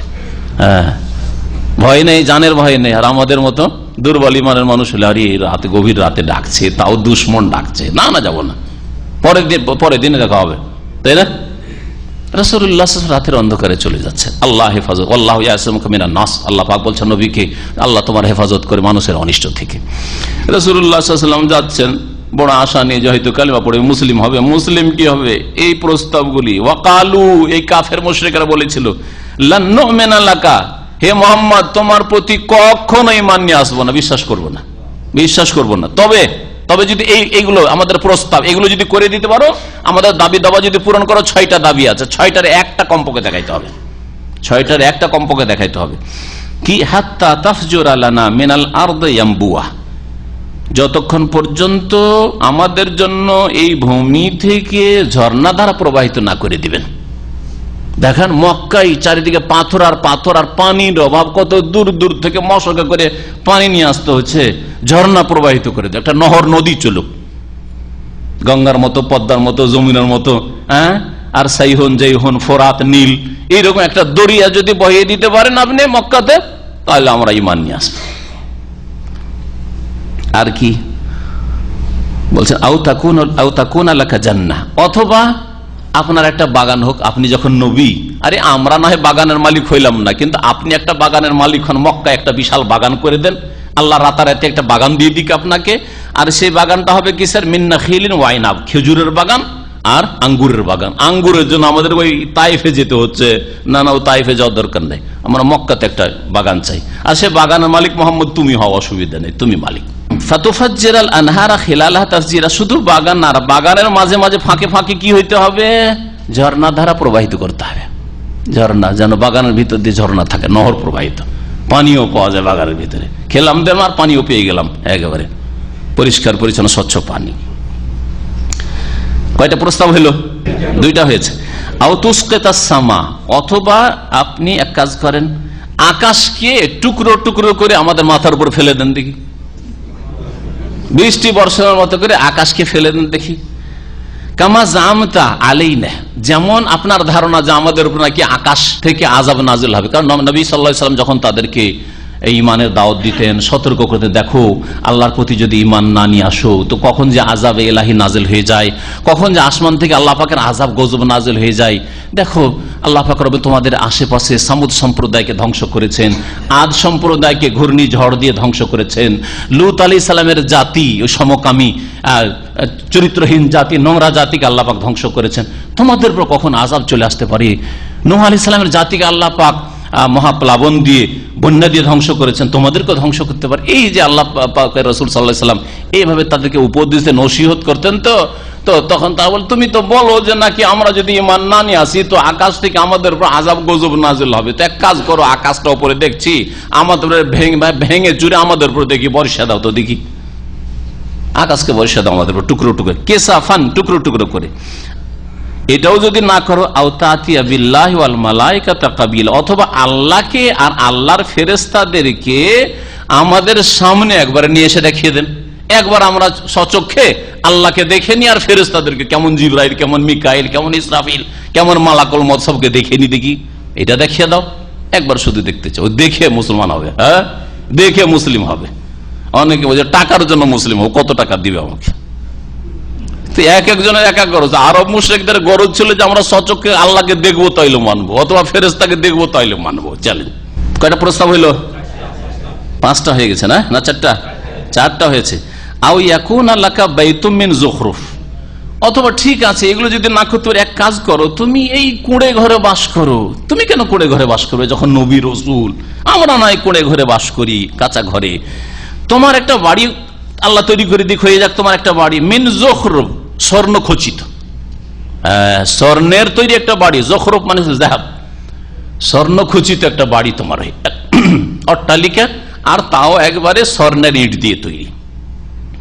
এটাও যদি না হয়, আও তারকা ফিস সামা, অথবা আমাদের চোখের সামনে আপনি আকাশে চড়ে চলে যান। 6 নম্বর, আকাশে চড়ে যান, আমরা দেখবো। ওয়ালান নুমিনা লিরুকিয়াক, আর আপনি হঠাৎ করে এসে বলবেন যে আমি আকাশ থেকে ফিরে এসেছি, এটা মানবো না। কিন্তু যেমন মেরাজ, যে রাসূলুল্লাহ গেলেন আর আসার পরে সকালবেলা বললেন যে আমি মেরাজ থেকে এসেছি, বিশ্বাস করেছিল? আরে আকাশ থেকে তো এসেছেন মোহাম্মদ রাসূলুল্লাহ, বিশ্বাস করেছে? বলছেন না না, ওই রকম মানবো না, ওই রকম মানবো না। চোখের সামনে দেখায় তো আপনি ওপরে যাচ্ছেন, হ্যাঁ, আর শুধু যাওয়া, ওটাও মানবো না, ওটা আমাদের চোখে জাদু করতে পারেন আপনি, ওটাও বিশ্বাস করবো না। ওইটা দেখিয়ে দিল মানবে না। কি করতে হবে? ওপরে গিয়ে হাতে করে একটা কিতাব নিয়ে নামবেন আপনি। আউযু বিল্লাহ, আল্লাহ যাকে হেদায়েত করবে না তারা এরকমই করবে, তাই না? জি হ্যাঁ। কি বলছে এই কাফেরদের প্রস্তাবে? বলছে ওয়ালান নুমিনা লিরুকিয়াকা, আর আপনি বলবেন আমি আকাশে চড়ে গেছিলাম আর ওখান থেকে ফিরে এসেছি, এটা মানবো না, আমরা কখনো বিশ্বাস করবো না। লিরুকিয়াকা, আপনার আকাশে আরোহণ করা, আকাশে চড়া। হাত্তা তুনাজ্জিলা আলাইনা কিতাবান নাকরাউহু, যতক্ষণ পর্যন্ত একটা কিতাব নিয়ে না নামবেন যেটা আমরা নিজে হাতে নাতে পড়তে পারি। কিতাব নিয়ে আসবেন আর কিতাবটা আমরা পড়ে দেখবো, আর কিতাবে লেখা থাকবে যে হ্যাঁ মোহাম্মদ এসেছে, আল্লাহ বলবেন মোহাম্মদ আমার কাছে আকাশে এসছে, আসার পরে এখান থেকে ফিরে গেছে, এগুলো লেখা থাকতে হবে। কি শয়তানি, বদনসিব, হতভাগায় এই কাফেররা। এই প্রস্তাব, 6টি প্রস্তাব যখন পেশ করলো কাফের মুশরিক নেতারা, তখন আল্লাহ পাক জবাবে আয়াত নাজেল করলেন। তারা বললেন, কুল, হে নবী তুমি এদেরকে শুনিয়ে দাও, সুবহানা রব্বি, আমার প্রতিপালক পাক পবিত্র, তার তাসবিহ আমি করি, তার পবিত্রতা ঘোষণা করছি, তিনি সমস্ত ত্রুটি থেকে পাক, আর বাকি এই কাজগুলি করা আমার ক্ষমতার কাজ না, আমি একজন মানুষ, আর এগুলি করে দেখাবো, ভেলকিবাজি দেখাবো অথবা অলৌকিক কিছু দেখাবো, তারপরে চোখে দেখে ঈমান নিয়ে আসবে, এটাও আমাকে বলা হয়নি। আমাকে বলা হয়েছে আল্লাহর বিধান মানব জাতি পর্যন্ত পৌঁছে দাও, তোমার জাতি থেকে শুরু করো, মক্কার লোক দিয়ে শুরু করো। হাল কুনতু ইল্লা বাশারা রাসূলা, আমি তো একজন মানুষ রসুল ছাড়া আর কিছু নই। হাল কুনতু মানে মা কুনতু, এখানে হাল মানে না, ইল্লার আগে যখন হাল আসে তখন ওর মানে কি হয়, নাইর অর্থ। হাল কুনতু আমি কিছু নই, ইল্লা বাশারা রাসূলা, একজন মানুষ রসুল ছাড়া। দেখেন কি বলা হচ্ছে আয়াতে, রাসূলের আগে কি বলা হচ্ছে, বাশারান রাসূলা, মানুষ রসুল। কে বলছেন? আল্লাহ বলছেন। আর আমাদের কবর পূজারী কি বলছে, নূরের রসুল। নূরের রসুল, মানুষ রসুল না, নূরের তৈরি রসুল। মানুষ রসুল যদি হয়, কোরআনে আল্লাহ পাক বলছেন, তাহলে মানুষ কি থেকে পয়দা, মাটি থেকে পয়দা। আর এই বেদাতীরা কি বলছে, নূরের পয়দা। কোরআনের দিন ধর্ম নেবেন দিয়ে মুসলিম হবেন, নাকি মানুষের তৈরি করা এই ধর্ম নেবেন মুসলিম হবেন? হ্যাঁ, সরকার যদি মানব রচিত বিধান দিয়ে ফয়সালা করে তো মিছিলে নেমে যাচ্ছেন, আর এই বিরাদীদের বিরুদ্ধে কি মিছিল করবেন বললেন দেখি? তখন কেন মিছিল নেই? ওইটাই কেন ধর্ম হয়ে গেল, স্বীকৃত ধর্ম, যে নবী নূরের পয়দা, নবীর ছায়া ছিল না, আর কি বলে আরো, হ্যাঁ, নবী হায়াতুন নবী, নবী মারা যান নেই, চোখের আড়াল হয়ে গেছেন। কোথেকে বললে? কোরআনের কথাই গুলো, কোরআনের কথাই গুলো, এগুলো ইসলাম। তোমরা মানুষ রচিত বিধান দিয়ে তোমরা ধর্ম কর্ম করছো, তোমাদেরটা মানব রচিত বলে আখ্যায়িত হয় না। আর জালেম শাসকরা যদি মানব রচিত বিধান দিয়ে ফয়সালা করে, তখন তোমরা খুব সোচ্চার। কি করে আল্লাহ তোমাদেরকে ভালো শাসক দেবেন যদি তোমরা নিজেরাই ধর্ম করছো বাতিল, তোমাদের তৈরি করা ধর্ম, ধর্মটাও করছেন নিজের তৈরি করা, তাহলে শাসন ক্ষমতায় আল্লাহ পাক কি করে আল্লাহর আসমানি বিধান বাস্তবায়নের তৌফিক দেবেন? কি করে তৌফিক দেবেন? বুঝছেন কথা আমার? হ্যাঁ, নিজেরা যেখানে ইখতিয়ার রয়েছে যে আমরা এই মানুষের তৈরি করা ধর্ম না মেনে কোরআনে নাযিলকৃত ধর্ম মানবো, আল্লাহ পাক যে কোরআনে নাযিল করেছে, রসুল যে ধর্মের ওপর দিনের ওপর ছেড়ে গেছে সেই দিনটা মানবো, এটা মানার তৌফিক হলো না। নবী সম্পর্কে আজব কথা যা কোরআনেও নেই, রসুলের হাদিসেও নেই। কোরআন তো বলছে যে হাল কুনতু ইল্লা বাশারা রাসূলা, আমি তো একজন মানুষ রসুল ছাড়া আর কিছুই না, অন্য কিছুই না আমি। আল্লাহ পাক তারপরে বলছেন যে যুগে যুগে কিন্তু এই মানুষ রসুলকে মানবো না, এই কথাই শয়তান শিখিয়েছে মানুষকে, তাই না? মানুষ রসুলকে মানবো না। আরব মুশরিকরাও বলতো যে মানুষকে কি করে রসুল মানবো, ফেরেশতা রসুল হয়ে আসতো। আগে আসছে ওই আয়াতগুলি, ফেরেশতা কেন এলো না? আর আজকালকার বিদাতীরাও বলছে যে মানুষ রসুল মানবো না, নূরের রসুল মানবো। কি মানবো? নূরের রসুল মানবো, মানুষ রসুল মানি না। তাহলে তো আসল রসুল মানে না তো আসলে, কারণ রসুল তো এসছেন মানুষ, আর মানুষ রসুল মানতে রাজি না, নূর হবে তাহলে মানবে। আল্লাহ বলছে ওমানা আন্নাস আইয়ুমিন ইজ্জাআহুল হুদা, মানব জাতিকে অমামানা আন্নাস বাধা দেয়নি ঈমান আনতে আইয়ুমিনু, কিন্তু কি বাধা দিয়েছে? ইজ্জাআহুল হুদা, যখন তাদের কাছে হেদায়েত এসেছিল আল্লাহর পক্ষ থেকে দিক নির্দেশনা, ইল্লা আন কালু, এই কথাই বাধা সৃষ্টি করেছিল। কি তারা কি বলেছিল? আবাসাল্লাহু বাশারা রাসূলা, আল্লাহ কি মানুষ রসুল পাঠিয়েছেন? আল্লাহ আবার মানুষকে রসুল পাঠিয়েছেন, এটা কি করে আমরা মানতে পারি? কাফের মুশরিকরা মানুষ রসুল মানতে রাজি হয়নি। আল্লাহ বলছেন এটাই সবচেয়ে বড় বাধা ছিল তাদের। আর আজকে বিদাতি আকীদা মুসলিম সমাজে যে রসুল মানুষ নন, রসুল নূর, রসুল মাটির নন, রসুল হচ্ছে নূরের পয়দা। কোরআন বলে না, কোরআন ওর বিপরীতটা বলছে। হয় কোরআন বিশ্বাস করে মুসলিম হয়ে যান, আর না হলে কোরআনকে অস্বীকার করে যেখানে যাবেন বুঝতেই পারছেন। আল্লাহ পাক তারপরে বলছেন কুল্লাউ কানা ফিল আরদি মালায়েকাতু ইয়ামশুনা মুতমাইন্নিন লানাজ্জালনা আলাইহিম মিনাস সামাই মালাকান রাসূলা। এরা যেহেতু চেয়েছিল যে মানুষ কি করে রসুল হয়, রসুল হইতো দূত, রসুল ফেরেশতা হইতো। আল্লাহ বলছে দেখো, ফেরেশতা যদি রসুল করে পাঠাইতাম তাহলে অসম্ভব হয়ে যেত। দুটোর একটা অবস্থা হইতো। ফেরেশতাকে যদি রসুল করে পাঠানো হইতো মালায়েকাকে, তাহলে দুটোর একটা হইতো। এক হইতো যে ফেরেশতা নিজের রূপে থেকে গেল, ফেরেশতা যদি আসল রূপে থেকে গিয়ে মানুষকে ইসলামের দাওয়াত দিত, তাহলে বলেন মানুষ ফেরেশতার সামনে টিকতে পারতো, বসতে পারতো, হ্যাঁ, মেলামেশা করতে পারতো, কথা বলতে পারতো, হ্যাঁ, না ভয়ে কাঁপতো? আরে রাসূলুল্লাহ সাল্লাল্লাহু আলাইহি ওয়াসাল্লাম এর কাছে প্রথম যখন জিবরাইল আলাইহিস সালাম এসেছেন আর ফিরে যাচ্ছেন ওহী নিয়ে, ইকরা বিসমির ওহী নিয়ে, থরথর করে কাঁপছিলেন না কাঁপছিলেন না? তাও রাসূলুল্লাহ সাল্লাল্লাহু আলাইহি ওয়াসাল্লাম, তাহলে আমি আপনি আমার সামনে আপনার সামনে যদি 600 ডানা বিশিষ্ট ফেরেশতা যদি একবার সামনে চলে আসে তো বাঁচবো কিনা আল্লাহ জানে, ঠিক কিনা বলেন? তাহলে মানুষের মাঝে যদি আল্লাহ ফেরেশতাকে ফেরেশতা রূপে পাঠিয়ে দিতেন তাহলে অসম্ভব ছিল জীবন যাপন করা, উঠা বসা করা, তার সাথে তার সংসর্গ গ্রহণ করা, তার সাথী সঙ্গী হওয়া অসম্ভব ছিল, বরং খেল তামাশা হয়ে যেত। ছোটকালে মনে পড়ছে যখন আমার বয়স 8-9 বছর, তখন গ্রামে প্রথম হাতি এসছে। জীবনে হাতি দেখিনি আমরা, গ্রামের লোক ছেলে মেয়েরাও দেখেনি। আর কি ছেলে আর মেয়ে আর বড়রা সবাই হইচই করে হাতির পিছনে যে ছোটা শুরু করেছে, কারণ জীবনে প্রথম হই হই হই হই শুরু হয়েছে। বলেন যদি গোটা দেশে ফেরেশতা যদি রসুল হয়ে নেমে যায় তাহলে গোটা দেশের লোক হইচই করে নামবে না, তামাশা দেখা নামবে না? বলেন তো দেখি। হাতিটা তো কাজ কত কত আর মানুষের চাইতে একটু বড়, হ্যাঁ একটু বড়। আর ফেরেশতা ফেরেশতা যদি নেমে আসে তাহলে মানুষের অবস্থাটা কি হবে? গোটা দেশের লোক ছুটবে না ছুটবে না? আর বাচ্চারা হইচই শুরু করবে না করবে না? হই হই শুরু হয়ে যাবে, হই হই শুরু হয়ে যাবে। অসম্ভব ছিল যদি ফেরেশতা রূপে নবী হয়ে থাকতো। এই একটা কথা, এই কথাটা এখানে বলেছেন। আর আল্লাহ পাক অন্য আয়াতে সূরা আনায় বলেছেন যে ওই ফেরেশতাকে যদি তোমাদের রূপ দিয়ে দিতাম মানুষের রূপ, যে মানুষের রূপে দাহিয়া কালবির রূপে কখনো কখনো নবী সাল্লাল্লাহু আলাইহি ওয়াসাল্লামের কাছে ওহী নিয়ে আসতেন, জিবরাইল আলাইহিস সালাম যদি মানুষের রূপ ধরে আসতেন তা আবার তো ঘুরে ফিরে মানুষ হয়ে গেল। মানুষকে কেন মানবো?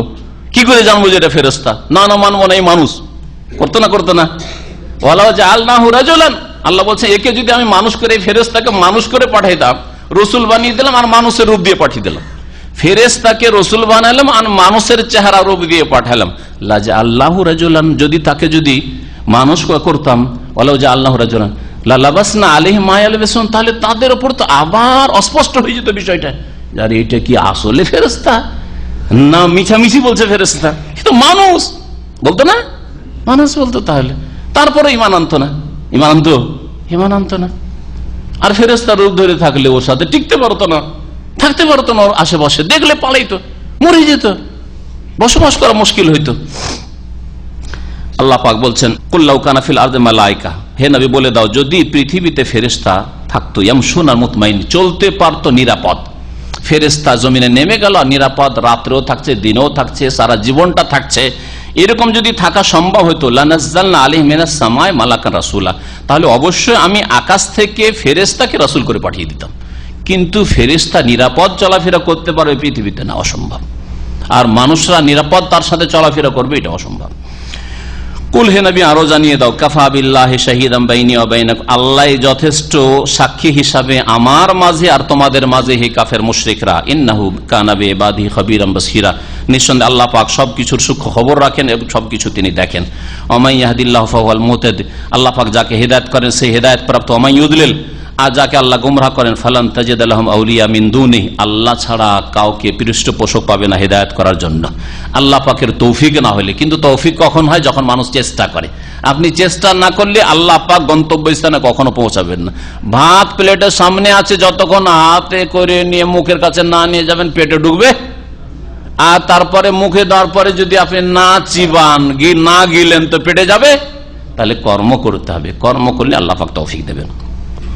ওয়ানাহশুরুহুম ইয়াওমাল কিয়ামাতি আলা ওয়াজহিম, আল্লাহ পাক বলেন তাদেরকে আমি একত্রিত করব কিয়ামতের দিন তাদের মুখের ভরে, কাফের মুশরিকদেরকে, অমিয়ান অন্ধ করে, বুকমান বোবা করে, অসম্মান আর বধির করে, বহিরা শুনবে না আর বোবা, হ্যাঁ কথা বলতে পারবেন না, অমিয়ান আর অন্ধ কিছু দেখবেন না, আর মাথার ভরে মুখের ভরে কিয়ামতের মাঠে বিচার দিবসে চলবে কাফের মুশরিক বিধর্মী। মাওয়াহুম জাহান্নাম, তাদের বাসস্থান হবে জাহান্নামে। কুল্লামা খাবাত, যখন জাহান্নামের আগুন নিস্তেজ হয়ে যাবে, যখন নিস্তেজ হতে যাচ্ছে, আগুন জ্বলতে যদি একটু নিস্তেজ হয়, জিদনাহুম সাইয়্যিরা, তখন তার দহনকে আমি বৃদ্ধি করে দেব। আল্লাহ পাক রব্বুল আলামিন বলছেন যালিকা জাযাউহুম বিআন্নাহুম কাফারু বিআয়াতিন, এই হচ্ছে তাদের বদলা প্রতিদান যে তারা আমার আয়াতকে অস্বীকার করেছে। ওয়াকালু, আর তারা বলেছে আইজা কুন্না ইজামা ওরফাতা, যখন আমরা মরে গিয়ে হাড় হাড্ডিতে পরিণত হব, ওরফাতা না চূর্ণ বিচূর্ণ হয়ে মাটিতে মিশে যাব, তাহলে কি আমাদেরকে নতুন রূপে আবার সৃষ্টি করা হবে, নতুন সৃষ্টিতে আবার আমাদেরকে পুনরুত্থান করা হবে বা আমাদেরকে উঠানো হবে, আবার নতুন করে আমাদেরকে সৃষ্টি করা হবে। আরব মুশরিকরা পুনরুত্থানকে, কিয়ামতকে অস্বীকার করত, সন্দিহান ছিল, তাদের স্পষ্ট কোনো ধারণা ছিল না, যদিও তারা দাবি করতো যে আমরা ইব্রাহিমের ধর্মের ওপর, কিন্তু ইব্রাহিম আলাইহিস সালামের যে আখিরাতের আকীদা সে সম্পর্কে তাদের কোনো জ্ঞান ছিল না। আওয়ালাম ইয়ারাউ আন্নাল্লাহাল্লাযী খালাকাস সামাওয়াতি ওয়াল আরদা কাদিরুন আলা আন ইয়াখলুকা মিসলাহুম, তারা কি দেখে না যে আল্লাহ পাক রব্বুল আলামিন যিনি আকাশসমূহ আর জমিনকে সৃষ্টি করেছেন তিনি সক্ষম আলা আন ইয়াখলুকা মিসলাহুম, তাদের মতো আরো মানুষ সৃষ্টি করতে। প্রথমবার আল্লাহ সৃষ্টি করেছেন, আসমান জমিন আল্লাহ সৃষ্টি করেছেন, তাহলে 3.5 হাতের মানুষ আবার মাটি থেকে পুনরায় সৃষ্টি করতে পারবেন না? তিনি অবশ্যই সক্ষম। ওয়া জাআলা লাহুম আজালান লা রাইবা ফি, আর তাদের জন্য আল্লাহ পাক নির্ধারিত সময় স্থির করেছেন যাতে কোনো সন্দেহ নেই। কিছু কতদিন থাকবে পৃথিবীতে, কতদিন মওতের পরে আবার বরজাখী জীবনে কবরে থাকবে, মাটিতে থাকবে, আর কখন আবার উঠে আসবে, উঠার সময় কখন, আল্লাহ পাক সবকিছু স্থির করেছেন। ফাআবায যালিমুনা ইল্লা কুফুরা, জালেমরা অস্বীকার করেছে ঈমান নিয়ে আসতে, কুফরি ছাড়া, অর্থাৎ তারা কুফরি ছাড়া ঈমানকে অস্বীকার করেছে, কুফরি করেছে। কুল, হে নবী আরো জানিয়ে দাও, লাউ আনতুম তামলিকুন খাজাইনা রাহমাতি রব্বি, আমার প্রতিপালকের রহমতের ভান্ডারের তোমরা যদি মালিক হয়ে যাও, মানুষকে যদি সারা পৃথিবীর সমস্ত নিয়ামতের মালিক বানিয়ে দেওয়া, সমস্ত ধন ভান্ডারের মালিক বানিয়ে দেওয়া হয়, তো মানুষ তারপরেও ভয় করবে যে কি জানি বেশি খরচ করলে কি হয়ে যাবে, হ্যাঁ কমে যাবে, কমে যাবে, একদিন অভাবী হয়ে যাবো, আমার ছেলে মেয়েরা অভাবী হয়ে যাবো, হ্যাঁ ছেলে মেয়েরা অভাবী হয়ে যাবে, এই চিন্তা করবে। এটা হচ্ছে মানুষের স্বভাব, আল্লাহ পাক এখানে উল্লেখ করছেন। এসবের মালিক বানিয়ে দেওয়ার পরেও তখন তোমরা কি করবে, কৃপণতা শুরু করবে, দেবে না, মুষ্টি বেঁধে নেবে। খাসিয়াতুল ইনফাক, সবকিছু শেষ হয়ে যাওয়া, ব্যয় হয়ে শেষ হয়ে যাওয়ার আশঙ্কায়। ওয়া কানাল ইনসানু কাতুরা, মানুষ হচ্ছে বড় সংকীর্ণ মনা, কাতুরা সংকীর্ণ চিন্তাধারা মানুষের। ওয়ালাকাদ আতাইনা মূসা 9 আয়াতিন বাইয়িনাত, তারপরে আল্লাহ পাক বলছেন যে মূসা আলাইহিস সালামকে আমি 9টি সুস্পষ্ট নিদর্শন দিয়েছিলাম। ওয়ালাকাদ আতাই, নিঃসন্দেহে আমি দান করেছিলাম মূসা আলাইহিস সালামকে 9টি স্পষ্ট নিদর্শন, আয়াতিন বাইয়িনাত। ফাসআল বনি ইসরাইল, সুতরাং হে নবী তুমি জিজ্ঞেস করো বনি ইসরাইলদেরকে, ইয জাআহুম, যখন তাদের কাছে মূসা আলাইহিস সালাম এসেছিলেন, ফাকাল লাহু ফিরআউন, তখন ফিরআউন বলেছিল মূসা আলাইহিস সালামকে, ইন্নী লা আযুন্নুকা ইয়া মূসা মাসহুরা, হে মূসা তোমাকে তো আমি জাদুগ্রস্ত মনে করছি, তোমাকে আমি জাদুগ্রস্ত মানে তোমাকে জাদু লেগে গেছে, এইসব কথা তুমি জাদু লেগে গেছে, তুমি আসলে মস্তিষ্ক বিকৃত সেই জন্য বলছো। আবার কখনো বলতো জাদুকর মানে সাহির, আবার জাদুগ্রস্ত, আবার জাদুকর হইতে পারেন না, কখন আবার সাহির বলতো। যখন ওই জাদুকরদের সাথে মোকাবিলা হলো, আরে সবচেয়ে বড় জাদুকর তো মূসা, তোমাদের ওস্তাদ তোমাদের শিখিয়েছে, তাই না, এই জন্যই তার ধর্ম তোমরা মেনে নিলে, এই কথা বলেছিল না, ইন্নাহু লাকাবীরুকুম আল্লাযী আল্লামাকুম আস-সিহর, এই হচ্ছে বড় ওস্তাদ তোমাদের, জাদু শিখিয়েছে তোমাদেরকে, সেই জন্য তার কাছে সারেন্ডার করলে, আর আমার কথা মানলে না তোমরা। কালা, এখানে যে 9টি নিদর্শন বলা হয়েছে, 9টি নিদর্শন মূসা আলাইহিস সালামকে আল্লাহ পাক দিয়েছেন ফিরআউনের ধ্বংস হওয়ার আগে আগে, আর ফিরআউন ধ্বংস হওয়ার পরে যখন ওই তিহের ময়দানে চলে গেলেন সমুদ্র পার করে মূসা আলাইহিস সালাম, তখন আরো বেশ কিছু নিদর্শন মুজিজাত আল্লাহ দিয়েছিলেন, এটা জেনে রাখবেন। কারণ এই নিদর্শনগুলির যে আলোচনা হয়েছে, ফিরআউনকে হেদায়েত করার জন্য আল্লাহ পাক বেশ কিছু মুজিজা দিয়েছেন মূসা আলাইহিস সালামকে, যে ফিরআউন যেন এগুলো দেখে বিশ্বাস করে যে না আল্লাহর নবী, আল্লাহ পাকের রসুল, সুতরাং এর কথা মানি, আর অহংকার আমি করি না, যেন অহংকার বাদ দিই, আর আমি যে নিজে রব হওয়ার আর প্রভু হওয়ার দাবি করেছি এসব বাদ দিই। এই জন্য আল্লাহ পাক 9টি মুজিজা দিয়েছিলেন। তার মওতের পরে তার ফিরআউনের হেদায়েতের কোনো কাজ হবে না। মওতের পরে যে মুজিজাগুলি দিয়েছেন আল্লাহ পাক, সেগুলির মধ্যে রয়েছে খোলা মাঠে যখন মূসা আলাইহিস সালাম গেলেন তার সাথীদেরকে, বনী ইসরাইলদেরকে নিয়ে, নারী পুরুষ অসংখ্য মানুষ, গোটা বংশের লোক, তখন তাদের জন্য আল্লাহ পাক মেঘমালা দিয়ে ছায়া করে দিলেন, ঘর বাড়ি নেই, ছায়া, রোদের সময় মেঘ এসে ছায়া করে তাদেরকে। ওয়াযাল্লাল্না আলাইহিমুল গামাম ওয়া আনজালনা আলাইহিল মান্না ওয়াস সালওয়া, মান্না আর সালওয়া, বসে বসে খাওয়া দাওয়া। সকালবেলা দেখে যে আকাশ থেকে এক রকমের হালুয়ার মতো পড়ে আছে খাবার, আর কি আছে, এক পাখি, সালুয়া পাখি, ওই পাখির গোশত খায়, আর বেশি বেশি করে জমা করা শুরু করলো, আর পচে সরে যেতে লাগলো, তখন আল্লাহ ওই নিয়ামত ছিনিয়ে নিলেন। এইরকম আল্লাহ পাক রব্বুল তাদের 12টা গোত্রকে 12টা পানির জন্য আল্লাহ ঝর্ণার ব্যবস্থা করে দিলেন, যে কেউ কারো কাছে পানি খেতে যাবে না, সবার জন্য এক একটা গোত্রের জন্য 12টা গোত্র ছিল বনী ইসরাইলদের, এক এক গোত্রের এক একটা ঝর্ণা থাকবে, ওখান থেকে তোমরা পানি খাও। এইরকম বহু মুজিজা আল্লাহ পাক দিয়েছেন মুসা আলাইহিস সালামকে। মুসা আলাইহিস সালামকে যে মুজিজাগুলি আল্লাহ পাক রব্বুল আলামিন দিয়েছিলেন ফেরাউনের কাছে দাওয়াত দিতে গিয়ে যে সময়টা কেটেছিল ওই সময়গুলিতে, তার মধ্যে প্রসিদ্ধ হচ্ছে লাঠির মুজিজা। লাঠি ফেলে দিলে সাফ হয়ে যায়, আর হাত বগলে দিলে বের করলে সাদা দেখা যায়, শুভ্র, কোনো ব্যাধি নেই, চমকে চাঁদির মতো, রূপার মতো। আর অশ্রেণী দুর্ভিক্ষ, মিশরে দুর্ভিক্ষ পড়লো, আর ছিল তুফান, ওকুন ছিল, আর কি ছিল, পঙ্গপাল, জারাদ, পঙ্গপাল ছিল, পঙ্গপাল সবকিছু খেয়ে ফেলেছিল। ব্যাঙ, খাবার দাবার তৈরি করে রাখতো, পুরো রান্নার তরকারি সব ব্যাঙ হয়ে গেছে, গোস্ত যা কিছু রান্না করা আছে সব ব্যাঙ হয়ে গেছে। হ্যাঁ, আর একদম রক্ত রেখেছে, রক্ত হয়ে যেত। এইগুলি আল্লাহ পাক দিয়েছিলেন, এই 8টি। আর 9 নম্বরে কি ছিল, কেউ কেউ বলেছে যে সমুদ্রের রাস্তা, এটা চোখে দেখেছে, সমুদ্রে আবার কি করে রাস্তা হইতে পারে, কিন্তু ফেরাউন তারপরে হেদায়েত হল না, মুসা পার হয়ে চলে গেল, ও মনে করছে আমিও পার হয়ে চলে যাব। কেউ কি এটা বলেছে, কেউ কেউ বলেছে যে এছাড়াও আরো বেশ কিছু দেওয়া হয়েছিল। এই আপনার সমুদ্রের কথা না উল্লেখ করে তারা উল্লেখ করেছে যে, কেউ উল্লেখ করেছে যে ফলের ফলন কম, দুর্ভিক্ষর সাথে সাথে ফল হয়, কিন্তু গাছে ফুল হয়, ফলন হয় না, এসব হয়তো এসব দিয়ে আল্লাহ পাক রব্বুল তাদেরকে পরীক্ষা করেছেন, এসব আযাব দিয়েছেন। এগুলি ছিল নিদর্শন, কিন্তু তাতে তারা হেদায়েত হয়নি। কেউ কেউ বলেছেন যে পাথর, অর্থাৎ রান্না করে রাখতো, মাঝে মাঝে খাবার পাথর হয়ে গেছে, সব পাথর হয়ে গেছে, এই সবগুলি উল্লেখ করা হয়েছে। সূরা আরাফ আয়াত নম্বর 133-এ আল্লাহ পাক রব্বুল আলামিন উল্লেখ করেছেন মুসা আলাইহিস সালামের এই 9টি মুজিজার 5টি সেখানে উল্লেখ করা হয়েছে। আর বাকি দুটো হচ্ছে লাঠি আর হাতের যে হাত চমকা, 7টি হয়ে গেল। আর দুটো এই বিভিন্ন এই মুজিজাগুলি যেগুলি অন্য অন্য আয়াতে উল্লেখ করা হয়েছে। আল্লাহ পাক রব্বুল আলামিন ইরশাদ করছেন যে ফিরআউন মুসা আলাইহিস সালামকে জাদুগ্রস্ত বলল, তখন মুসা আলাইহিস সালাম বললেন, লাকাদ আলিমতা মা আনজালা হাওলা ইল্লা রাব্বুস সামাওয়াতি ওয়াল আরদি বাসাইর। হে ফিরআউন, তুমি ভালো করে জানো যে মা আনজালা হাওলা ইল্লা রাব্বুস সামাওয়াতি ওয়াল আরদি, এগুলিকে আসমান জমিনের রব ছাড়া আর কেউ নাজিল করেননি। বাসাইর, এগুলি হচ্ছে চাক্ষুষ প্রমাণ তোমার জন্য, চোখের সামনে যে মুজিজাগুলি তোমাকে দেখাচ্ছি এগুলি আল্লাহ পাক নাজিল করেছেন। ওয়া ইন্নী লাআযুন্নুকা, আমি ধারণা করি হে ফিরআউন তোমাকে, ইয়া ফিরআউন, হে ফিরআউন, মাসবুরা, যে তুমি ধ্বংস হতে যাচ্ছ।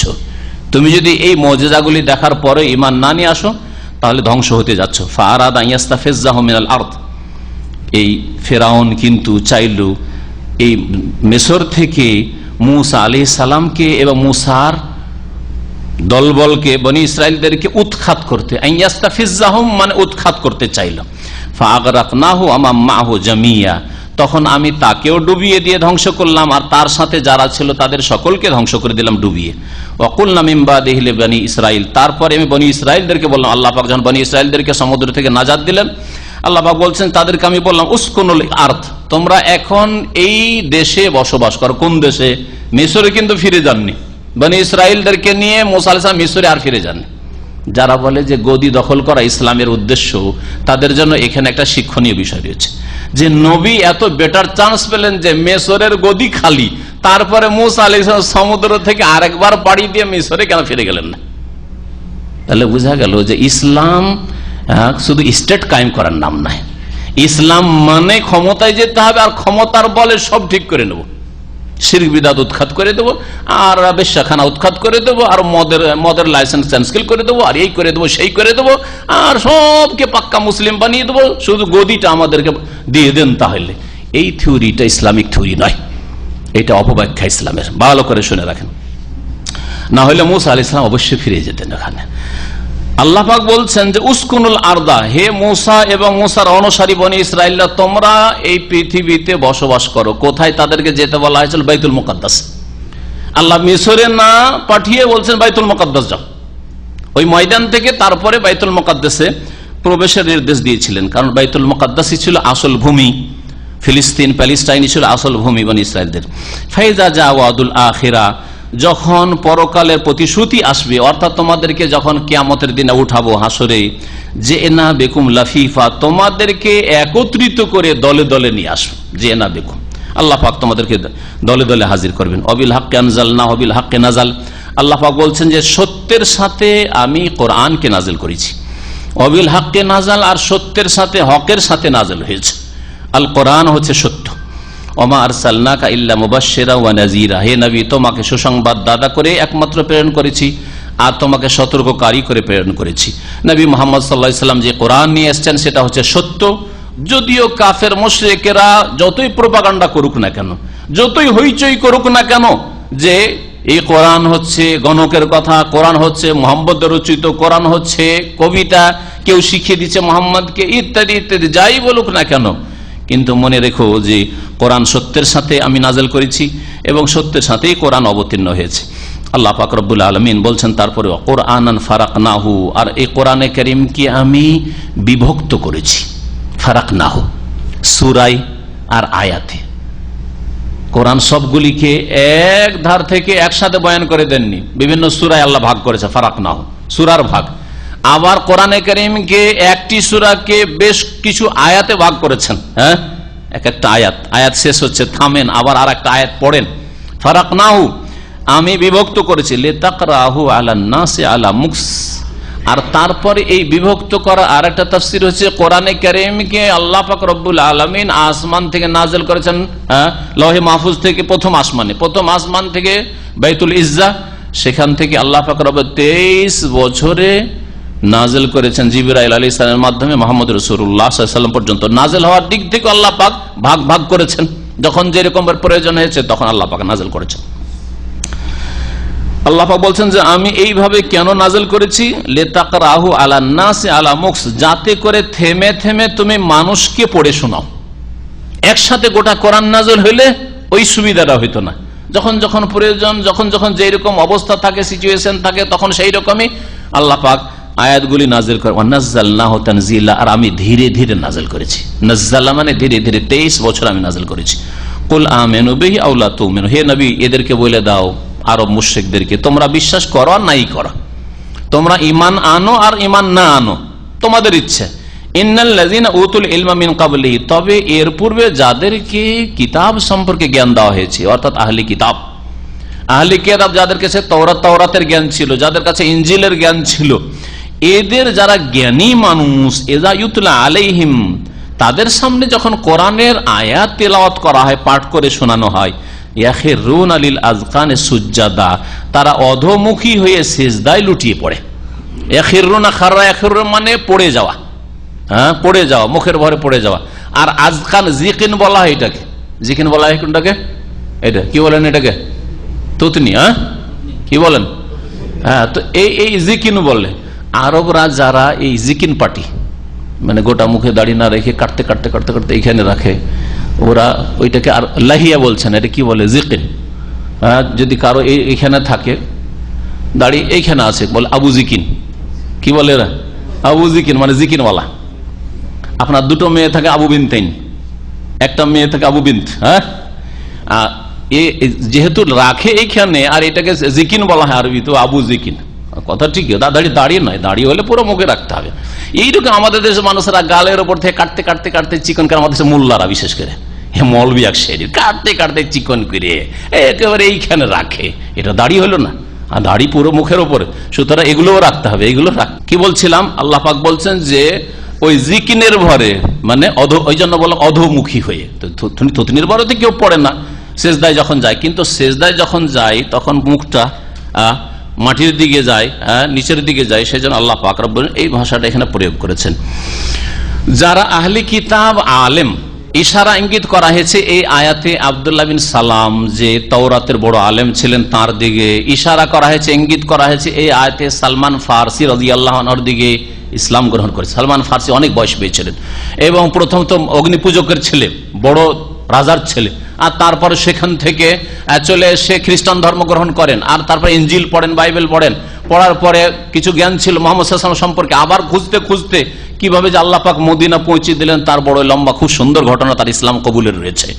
তো এদের দিকে ইঙ্গিত করা হয়েছে যে এদের সামনে যখন কোরআনে কারীম আয়াত তেলাওয়াত করা হয়, মক্কার মুশরিকদেরকে বলা হয়েছে তোমরা তো কোরআনের কথা মানতে রাজি না, কিন্তু দেখো আব্দুল্লাহ বিন সালাম রাদিয়াল্লাহু আনহু ইহুদিদের আলেম, সালমান ফার্সি পার্সিয়ান, তিনি ইঞ্জিলের আর আগের ধর্মের আলেম, তাদের দেখো যখন কোরআনের কথা তারা শুনে তখন তারা কি করে, ইয়াখিরুনা লিল আযকানি সুজ্জাদা, তারা অধোমুখী হয়ে সেজদায় লুটিয়ে পড়ে, ওয়া ইয়াকুলুন, এবং তারা বলে সুবহানা রাব্বিনা, আমাদের প্রতিপালকের তাসবিহ পাঠ করছি, পবিত্রতা ঘোষণা করছি, ইন কানা ওয়াদু রাব্বিনা লামাফউলা, নিঃসন্দেহে আমাদের প্রতিপালকের ওয়াদার বাস্তবায়ন হবেই, লামাফউলা মানে হবেই, ফালা ইয়াফালু মানে করা, আল্লাহ পাক ওয়াদা পূরণ অবশ্যই করবেন।